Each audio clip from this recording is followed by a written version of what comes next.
So when I came into this class, I had the preconception, at least with a lot of fine art today, that you had to have like a established set of rules and a lot of time to truly establish something as high art. But digging deeper into the black hole of the internet, I found out that that is not the case at all.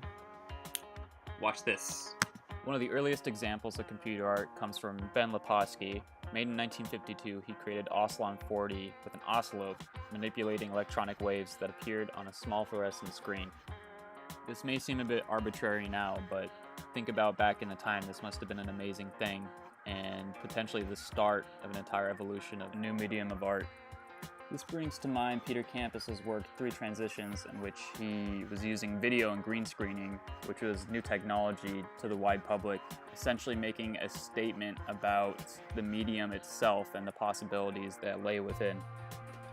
Fast forward to the 1980s, and we're seeing digital technologies reach into everyday life, with widespread adoption of computers for both business and personal use. Computer graphics and special effects began to be used in a lot of Hollywood films like Star Trek and Tron, and combined with the popularity of video and computer games, computer technology began to be a much more familiar sight at home. By the mid-90s, computers were pretty widely implemented into the art world, though mostly used as a way to edit existing artwork. Enthusiasts and especially large companies were already well into the development of 3D animation technology, with Pixar already releasing Toy Story by the year 1994. And though these types of films continue to be extremely popular and influential today, more obscure internet subcultures in recent times have looked back on the more crudely produced works of amateurs and smaller production companies in the 90s, with much of their work looking extremely artificial and a bit corny, which led to the formation of this new art style that many people refer to as Web 1.0 art. And surprisingly enough, some artists even apply political and social charge behind pieces like these, usually criticizing capitalism and how technologies like these, ironically, were used to sell something to people.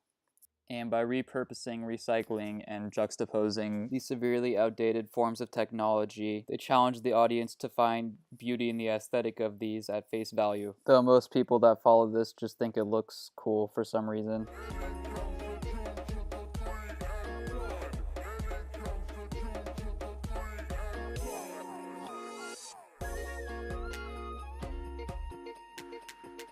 And although somewhat recent, it's already kind of spread like wildfire throughout the world. We're seeing it in music videos today, we're seeing it in SNL performances by Rihanna, and none of this would have seen the light of day if it were not for the widespread use of the internet.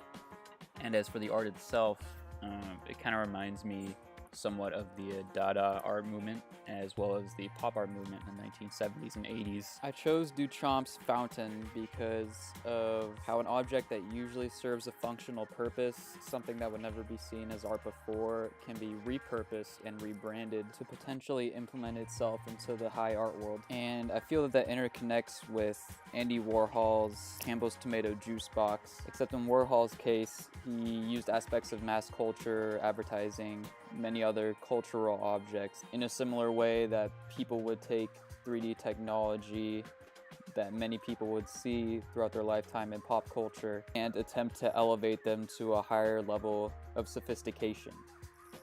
And to quote Jürgen Habermas, in which he says, greatly oversimplifying, I would say that in the history of modern art, one can detect a trend towards even greater autonomy in the definition and practice of art. And this is where I see the idea of beauty being taken to new ground, into something that people would before never see as something that to be appreciated as art.